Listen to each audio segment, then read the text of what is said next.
नमस्कार, स्वागत है आपका उज्जवल जी के चैनल पर। मैं हूं सीमा शर्मा। हम आज कवर करेंगे ये जो प्रश्न रहेंगे ये लेटेस्ट क्वेश्चन रहेंगे जो पूछे गए हैं। ठीक है, सारा टॉपिक इसमें कवर नहीं होगा। लेटेस्ट क्वेश्चन जो हैं जो रीट वगैरह में पूछे गए हैं, परीक्षाओं में पूछे गए हैं, वो प्रश्न रहेंगे खेल और खिलाड़ी। दूसरा टॉपिक रहेगा आपका करंट जीके का। ठीक है, तो चलिए आज की क्लास शुरू करते हैं। व्याख्या सहित प्रश्न रहेंगे करंट के। तो चलिए आज की क्लास शुरू करते हैं। मनु भाकर, जिन्होंने पेरिस ओलंपिक 2024 में 2 कांस्य पदक जीते, वह किस खेल से जुड़ी हुई हैं? लाइब्रेरियन के एग्जाम में पूछा गया है। ए है शूटिंग, ब है भाला फेंकना, स है फ्री स्टाइल कुश्ती और द है मुक्केबाजी। तो जो मनु भाकर हैं, इन्होंने शूटिंग जो है इसमें 2 कांस्य पदक जीते हैं 10 मीटर की एयर पिस्टल में। ठीक है, तो शूटिंग में मनु भाकर ने 2 कांस्य पदक पेरिस ओलंपिक में जीते हैं।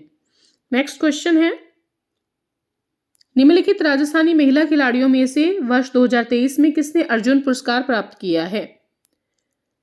अवनी सिंह राठौड़, भवानी सिंह, दिव्य कीर्ति सिंह, मोहना सिंह। दिव्य कीर्ति सिंह जो है, इन्होंने राजस्थानी महिला खिलाड़ियों में 2023 में अर्जुन पुरस्कार जो है वो प्राप्त किया है। 2023 में राजस्थान की घुड़सवारी खिलाड़ी दिव्य कीर्ति सिंह को अर्जुन पुरस्कार से सम्मानित किया गया है। नेक्स्ट क्वेश्चन है, भारत की पैरा ओलंपिक की 2024-28 की समिति के अध्यक्ष देवेंद्र झाझड़िया किस खेल से संबंध रखते हैं? लंबी कूद, डिस्कस थ्रो, भाला फेंक या ऊंची कूद। तो भाला फेंक से संबंध रखते हैं। देवेंद्र झाझड़िया एक प्रसिद्ध पैरा ओलंपिक एथलीट हैं जो भाला फेंक यानी कि जेवलिन थ्रो में भारत के लिए स्वर्ण पदक जीत चुके हैं। वे पैरा ओलंपिक समिति 2024-28 के अध्यक्ष भी हैं। नेक्स्ट क्वेश्चन है, झुंझुनू राजस्थान की निकिता चौधरी ने किस खेल में मकाऊ चीन में जून 2024 में पदक जीता है? जिम्नास्टिक, सांबो, शतरंज या बैडमिंटन। जो सांबो है या सैम्बो है, इसमें झुंझुनू की निकिता चौधरी ने मकाऊ चीन में जून 2024 में पदक जीता है। झुंझुनू की निकिता चौधरी ने मकाऊ में आयोजित एशियन सांबो चैंपियनशिप में भारत का प्रतिनिधित्व करते हुए 65 किलो वर्ग में कांस्य और रजत पदक जो हैं वो जीते हैं। ठीक है, तो कांस्य और रजत पदक जीते हैं निकिता चौधरी जो कि झुंझुनू की है। मकाऊ में जो आयोजन हुआ था जून 2024 में, उसमें 65 किलो वर्ग में। और किस में जीता है? सांबो या सैम्बो में। नेक्स्ट है, वह राजस्थानी खिलाड़ी जिसने पेरिस ओलंपिक खेलों में भारत का प्रतिनिधित्व किया? ललित कुमार उपाध्याय, माहेश्वरी चौहान, नीरज चोपड़ा, ऐश्वर्य प्रताप सिंह तोमर। तो देखिए, माहेश्वरी चौहान जो हैं, इन्होंने पेरिस ओलंपिक खेलों में भारत का प्रतिनिधित्व किया है। थोड़ी व्याख्या देख लेते हैं। जन्म इनका हुआ 4 जुलाई 1996 में। एक भारतीय स्किट निशानेबाज हैं माहेश्वरी चौहान। 2024 पेरिस ओलंपिक में मिश्रित स्किट स्पर्धा में चौथे स्थान पर रहीं, जहां उन्होंने 43-44 के स्कोर के साथ कांस्य पदक जो है 1 अंक से गंवा दिया। जो कांस्य पदक है उसको 1 अंक से गंवा दिया इन्होंने। ठीक है, तो वह राजस्थानी खिलाड़ी जिसने पेरिस ओलंपिक खेलों में भारत का प्रतिनिधित्व किया है वो है माहेश्वरी चौहान।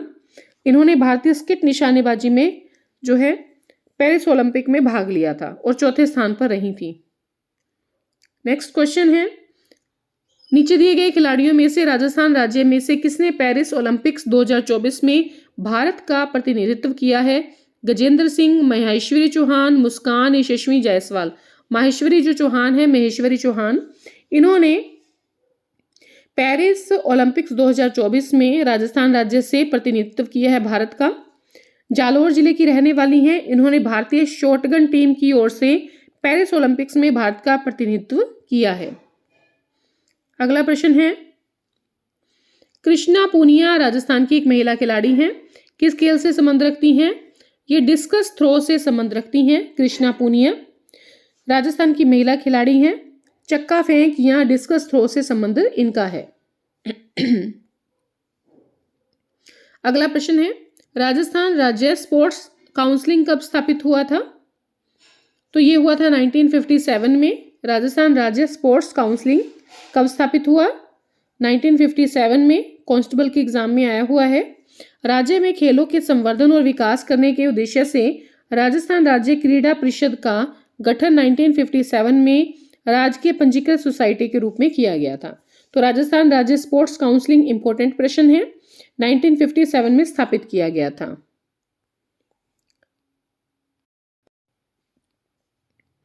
अगला प्रश्न है, महाराणा प्रताप किस वर्ष प्रारंभ किया गया था?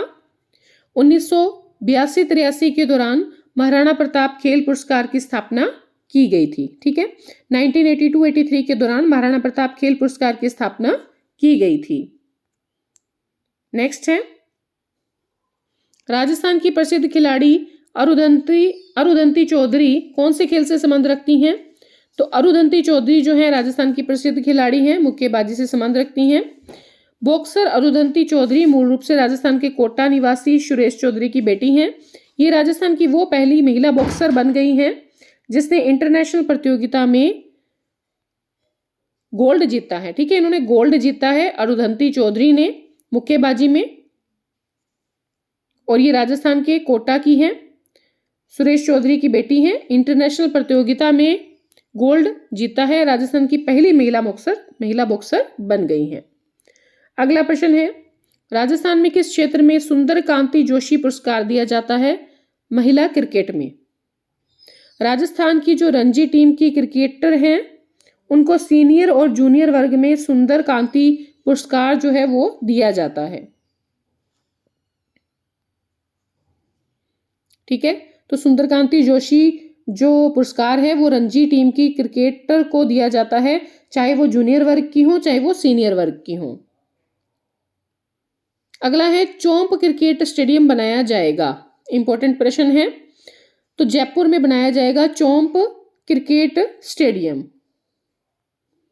नेक्स्ट है, राजस्थान के हिमांग जायसवाल के खिलाड़ी हैं। राजस्थान के हिमांग जायसवाल जूडो के खिलाड़ी हैं। किसके खिलाड़ी हैं? जूडो के। नेक्स्ट है, राजस्थान के बैडमिंटन खिलाड़ी कृष्णा नागर ने टोक्यो पैरालंपिक 2020 में पुरुष एकल में स्वर्ण पदक किस श्रेणी में प्राप्त किया? SH1 श्रेणी, SH11 श्रेणी, SH6 श्रेणी, F46 श्रेणी। SH6 श्रेणी में कृष्णा नागर जो कि बैडमिंटन खिलाड़ी हैं, इन्होंने टोक्यो पैरा ओलंपिक 2020 में पुरुष एकल में स्वर्ण पदक जीता है। अगला प्रश्न है, एशियाई खेलों में स्वर्ण पदक जीतने वाले पहले भारतीय रोवर बजरंग लाल ताखर राजस्थान के किस जिले से संबंध रखते हैं? तो एशियाई खेलों में स्वर्ण पदक जीतने वाले जो भारतीय रोवर हैं बजरंग लाल ताखर, ये सीकर से संबंध रखते हैं। ये भी 3rd ग्रेड का ही प्रश्न है। अगला प्रश्न है, गोपाल सैनी किस खेल के लिए प्रसिद्ध हैं? एथलेटिक्स के लिए प्रसिद्ध हैं गोपाल सैनी। ये भी 3rd ग्रेड में पूछा गया है। देखिए, जो भी प्रश्न आपको दिया जा रहा है वो प्रश्न किसी ना किसी परीक्षा में पूछा गया है। राजस्थान का राज्य खेल कौन सा है? हॉकी है, तीरंदाजी है, क्रिकेट है, बास्केटबॉल है। तो राज्य खेल बास्केटबॉल है। कौन राजस्थान की प्रसिद्ध एथलीट हैं? भुवनेश्वरी कुमारी, मंजू बाला स्वामी, मंजरी भार्गव, सुनीता पुरी। मंजू बाला स्वामी जो है ये राजस्थान की प्रसिद्ध एथलीट हैं। ये भी 3rd ग्रेड के उर्दू का जो एग्जाम हुआ है लेवल 2 का 2022 का, उसमें पूछा गया है। अगला प्रश्न है, किसे रोल बॉल के क्षेत्र में गुरु वशिष्ठ पुरस्कार 2017-18 प्रदान किया गया? तो रामदेव शर्मा, राजेश कुमार टेलर, महेश कुमार रंगा, रमेश सिंह जो है इन्हें रोल बॉल के क्षेत्र में गुरु वशिष्ठ पुरस्कार 2017-18 दिया गया। नेक्स्ट है, कौन सा खिलाड़ी हैमर थ्रो खेल से संबंध नहीं रखता है? तो नीरज बलोदा संबंध रखते हैं, नीलेश पूनिया संबंध रखते हैं, मंजू बाला संबंध रखती है, अंजनी कुमार संबंध नहीं रखते। तो हैमर थ्रो खेल से संबंध रखते हैं नीरज बलोदा, नीलेश पूनिया, मंजू बाला। अगला प्रश्न है, किसे एथलेटिक्स श्रेणी में पहला महाराणा प्रताप पुरस्कार 1982-83 से सम्मानित नहीं किया गया है? तो राजकुमार अहलावत को तो पहला महाराणा प्रताप पुरस्कार दिया गया है एथलेटिक्स श्रेणी में, हमीदा बानो को भी दिया गया है, राजेंद्र प्रसाद शर्मा को नहीं दिया गया। ठीक है, एथलेटिक्स श्रेणी में पहला महाराणा प्रताप पुरस्कार 1982-83 राजकुमार अहलावत, हमीदा बानो को दिया गया है। अगला प्रश्न है, राजस्थान के अर्जुन लाल जाट ने टोक्यो ओलंपिक 2020 में किस स्पर्धा में भाग लिया? नौकायन, निशानेबाजी, मुक्केबाजी, तीरंदाजी। नौकायन में भाग लिया है अर्जुन लाल जाट ने टोक्यो ओलंपिक 2020 में। ये सारे थर्ड ग्रेड में पूछे गए प्रश्न हैं 2022 में। अजय सिंह शेखावत से संबंध है, किसका संबंध है? भारोत्तोलन से संबंधित है अजय सिंह शेखावत। अगला प्रश्न है, खिलाड़ी अरुण शर्मा, भानुज डाबी, क्षितिज श्रीवास्तव, मानव महतो, माहिर मुलानी किससे संबंधित है? अगर आपको एक खिलाड़ी का भी पता है तो आप उत्तर लगा लेंगे। कराटे से संबंध रखते हैं अरुण शर्मा, भानुज डाबी, क्षितिज श्रीवास्तव, मानव महतो, माहिर मुलानी कराटे से संबंध रखते हैं। नेक्स्ट है, राजस्थान सरकार ने सरकारी नौकरी में खिलाड़ियों के लिए कितने प्रतिशत आरक्षण का प्रावधान किया है? इंपॉर्टेंट प्रश्न है। 2% जो है आरक्षण का प्रावधान राजस्थान सरकार ने किया है सरकारी नौकरी में खिलाड़ियों के लिए। ये भी लेक्चरर के एग्जाम में पूछा गया है। राजस्थान की पहली जनजाति बालक हॉकी अकादमी कहाँ स्थापित की गई है? तो ये उदयपुर में स्थापित की गई है पहली जनजाति बालक हॉकी अकादमी। ठीक है, तो 2000 ये हमारे 27 क्वेश्चन हो गए खेल खिलाड़ी के। अगला हम वीडियो देखेंगे करंट के लिए। अगला जो प्रश्न है वो है, तमिलनाडु में all India junior under 19 ranking badminton में स्वर्ण जीतने वाली राजस्थान की पहली महिला खिलाड़ी कौन बनी? ठीक है, तो तमिलनाडु में all India junior under 19 ranking की बैडमिंटन में स्वर्ण पदक जीतने वाली राजस्थान की पहली महिला खिलाड़ी पारुल चौधरी बनी है। पारुल चौधरी की बात करें तो चूरू की हैं। तमिलनाडु में आयोजित all India junior under 19 ranking badminton प्रतियोगिता में स्वर्ण पदक जीतने वाली राजस्थान की पहली खिलाड़ी बन गई हैं।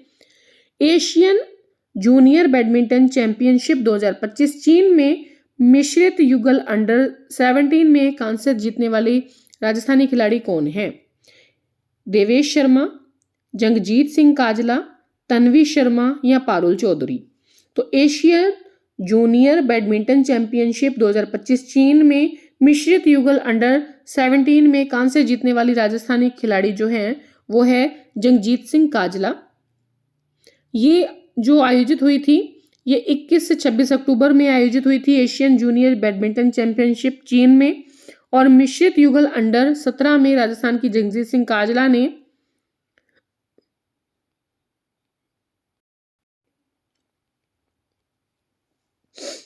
जे रमेश के साथ भारत के लिए कांस्य पदक जीता था। में आयोजित राज्य स्तरीय स्पीड स्केटिंग प्रतियोगिता में जयपुर के वंश धाबाई ने कितने पदक जीते हैं? 2 स्वर्ण, 2 रजत और 1 कांस्य, 3 स्वर्ण या 1 स्वर्ण और 2 रजत? 2 रजत और 1 कांस्य जीता है। ठीक है, तो हाल ही में उदयपुर में आयोजित राज्य स्तरीय स्पीड स्केटिंग प्रतियोगिता में जयपुर के वंश धाबाई ने 2 रजत पदक और 1 कांस्य पदक जीता है। अगला प्रश्न है, द्रोणाचार्य पुरस्कार चयन समिति में राजस्थान के किस सदस्य को नियुक्त किया गया है? वीरेंद्र पूनिया को नियुक्त किया गया है। भारतीय एथलेटिक्स संघ AFI ने आगामी द्रोणाचार्य पुरस्कारों के लिए कोचों के चयन के लिए गठित कमेटी के में द्रोणाचार्य अवार्ड और राजस्थान राज्य क्रीड़ा परिषद के मुख्य खेल अधिकारी वीरेंद्र पूनिया को सदस्य नियुक्त किया है।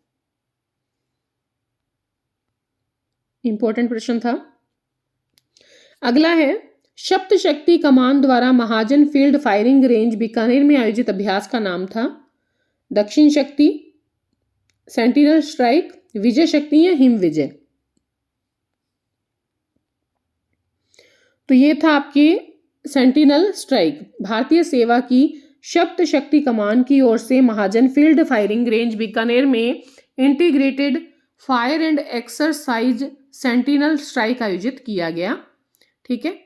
राज्यपाल हरिभाऊ बागड़े जो कि राजस्थान के राज्यपाल हैं, इन्होंने ओसीकान 2025 नामक एक राष्ट्रीय संगोष्ठी का उद्घाटन किया।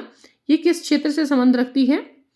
कृत्रिम बुद्धिमत्ता, डेंटल इम्प्लांट, जल संरक्षण या खेल प्रशिक्षण। तो राज्यपाल हरिभाऊ बागड़े ने ओसीकान 2025 नामक राष्ट्रीय संगोष्ठी का उद्घाटन किया है। ये संबंध रखती है डेंटल इम्प्लांट क्षेत्र से। ठीक है। राज्यपाल हरिभाऊ बागड़े ने डेंटल इम्प्लांट राष्ट्रीय संगोष्ठी ओसीकान 2025 का शुभारंभ किया है। हाल ही में राजस्थान के राज्यपाल हरिभाऊ बागड़े ने किस विश्वविद्यालय में स्टूडेंट एक्टिविटी सेंटर का लोकार्पण किया? राजस्थान विश्वविद्यालय, राजस्थान तकनीकी विश्वविद्यालय कोटा, MLSU उदयपुर या महाराणा प्रताप कृषि विश्वविद्यालय। तो जो राज्यपाल हरिभाऊ बागड़े हैं, इन्होंने राजस्थान तकनीकी विश्वविद्यालय कोटा में स्टूडेंट एक्टिविटी सेंटर का लोकार्पण किया है। नेक्स्ट है, राजस्थान का पहला कंगारू मदर केयर लाउंज कहां स्थापित किया गया है? तो ये खेरवाड़ा सामुदायिक स्वास्थ्य केंद्र उदयपुर में राजस्थान का पहला कंगारू मदर केयर लाउंज स्थापित किया गया है।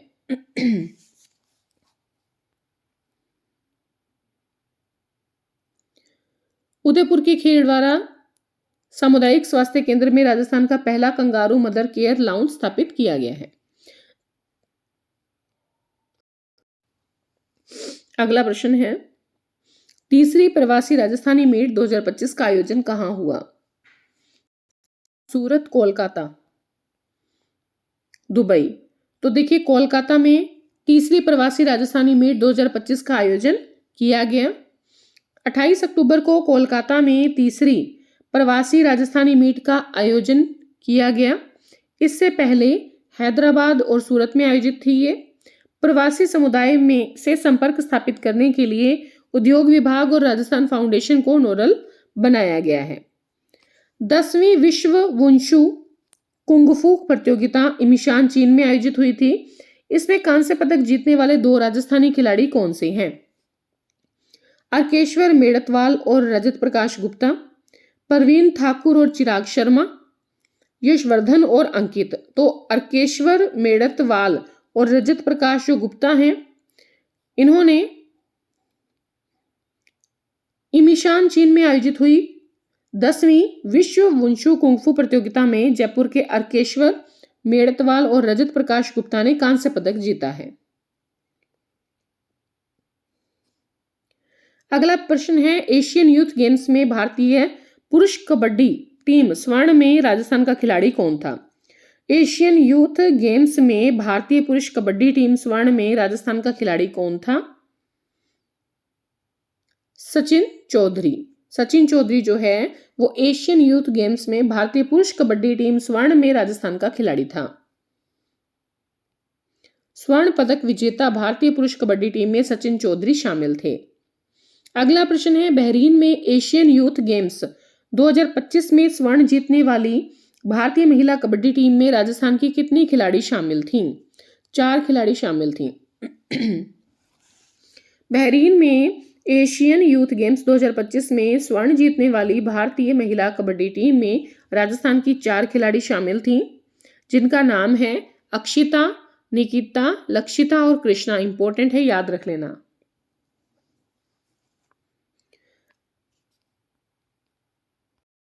अगला प्रश्न है हमारा, राजस्थान पुलिस ने पुलिस शहीद दिवस 2025 कब मनाया? 21 अक्टूबर, 22 अक्टूबर, 23 अक्टूबर या 1 नवंबर को? तो 21 अक्टूबर को राजस्थान पुलिस ने पुलिस शहीद दिवस 2025 मनाया।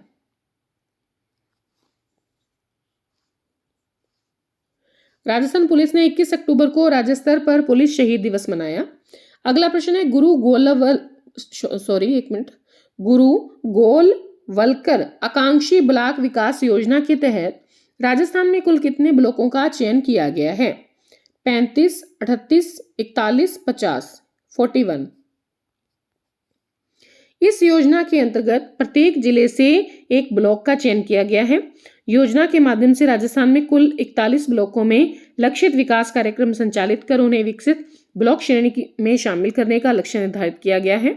गुरु गोलवलकर आकांक्षी ब्लॉक विकास योजना के जरिए सभी चिन्हित ब्लॉकों में स्वास्थ्य एवं पोषण, शिक्षा, कृषि और संबद्ध सेवाएं, आधारभूत संरचना, कौशल विकास एवं सामाजिक विकास जैसे प्रमुख क्षेत्रों में नवाचार आधारित कार्यक्रम को बढ़ावा दिया जाएगा। इसकी मॉनिटरिंग के लिए 39 प्रमुख प्रदर्शन संकेतकों को आधार बनाया गया है। अगला प्रश्न है, राष्ट्रीय पोषण माह 2025 में राजस्थान में देश में कौन सा स्थान प्राप्त किया है? पहला, दूसरा, तीसरा, चौथा, तीसरा और पांचवा। तो राष्ट्रीय पोषण माह 2025 में राजस्थान ने द्वितीय स्थान प्राप्त किया है। राष्ट्रीय पोषण पखवाड़ा में पहला, प्रधानमंत्री मातृ वंदना योजना में भी पहला। ठीक है, याद रखना, राष्ट्रीय पोषण पखवाड़ा में पहला स्थान रखा है राजस्थान ने। प्रधानमंत्री मातृ वंदना योजना में पहला रहने के बाद राष्ट्रीय पोषण माह 2025 में राजस्थान ने राष्ट्रीय स्तर पर द्वितीय स्थान प्राप्त किया। अगला प्रश्न है, राजस्थान में रिको के द्वारा पहला फ्लैटेड फैक्ट्री कॉम्प्लेक्स कहां बनाया गया है? बोरानाडा, सीतापुरा, नीमराणा, भिवाड़ी। तो सीतापुर जो है सीतापुरा में बनाया गया है। औद्योगिक क्षेत्र सीतापुरा में रिको द्वारा फ्लैटेड फैक्ट्री कॉम्प्लेक्स यानी कि प्लग एंड प्ले का निर्माण किया गया है। रिको की राज्य में इस तरह की पहली परियोजना है जिसमें उद्यमियों को लाइसेंस फीस पर मॉड्यूल्स का ऑनलाइन आवंटन होगा, जिसका मुख्य उद्देश्य उद्यमियों को शीघ्र इकाई की स्थापना के लिए रेडी टू मूव मॉडल्स उपलब्ध कराना है। इस फ्लैटेड फैक्ट्री कॉम्प्लेक्स में मॉड्यूल के साथ साथ प्रशासनिक कार्यालय, बैंक, प्रशिक्षण कक्ष, सभा कक्ष एवं कैंटीन, मालवाहक तथा यात्री लिफ्ट इत्यादि की सुविधाओं का निर्माण भी किया गया है। अगला प्रश्न है, नीमराणा घिलोट में इलेक्ट्रिक बस निर्माण प्लांट किस कंपनी को आवंटित किया गया? टाटा मोटर्स को, अशोक लेलैंड को, पीएमआई इलेक्ट्रो मोबिलिटी सॉल्यूशंस को या ओला इलेक्ट्रिक को?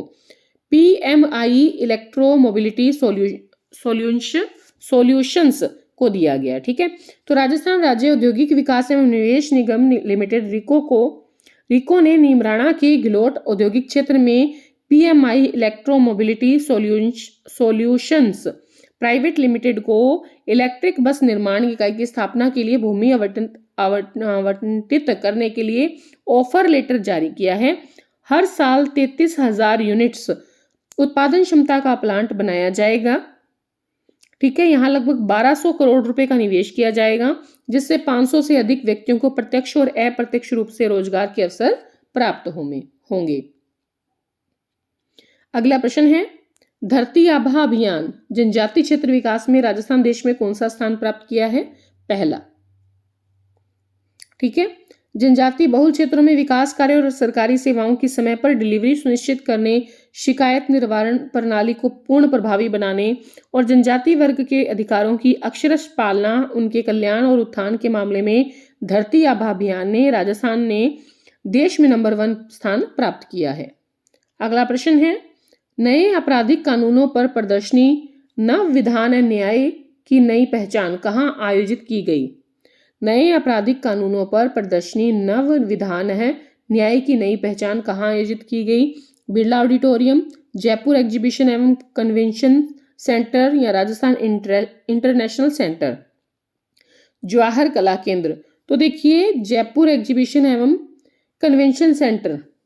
ठीक है, 13 अक्टूबर को केंद्रीय गृह मंत्री अमित शाह ने जयपुर एग्जीबिशन एवं कन्वेंशन सेंटर सीतापुरा में नए आपराधिक कानूनों पर आधारित 6 दिवसीय प्रदर्शन नव विधान न्याय की एक नई पहचान का उद्घाटन किया। उन्होंने 150 यूनिट प्रति माह निःशुल्क बिजली योजना में विद्युत उपभोक्ताओं के रजिस्ट्रेशन के लिए विकसित पोर्टल का शुभारंभ भी किया।